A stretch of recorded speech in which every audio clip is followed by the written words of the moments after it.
আসসালামু আলাইকুম, আপনারা কেমন আছেন? আশা করি সবাই ভালো আছেন। আলহামদুলিল্লাহ আমিও ভালো আছি। এবারে পানি মানুষেরকে অনেক ক্ষতি করে ফেলছে, দেখতে আছেন।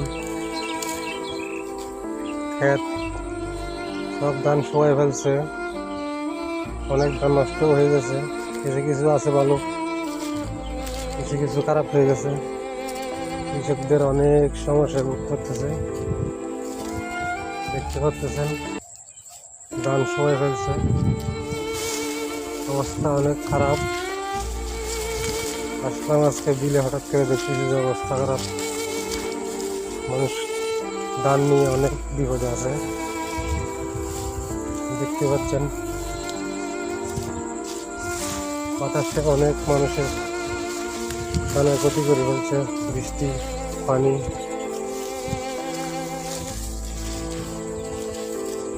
সর্বাধিক অবস্থা, কৃষকদের পুরাই লস, দেখতে পাচ্ছেন।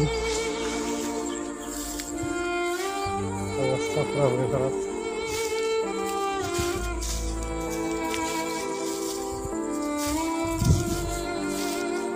আপনারা যে যেখান থেকে ভিডিও দেখতেছেন অবশ্যই শেয়ার করে দিবেন। গরিব মানুষ, পেজটা অবশ্যই ভালো করে দিবেন। এই পর্যন্তই। আসসালামু আলাইকুম, ভালো থাকবেন সবাই।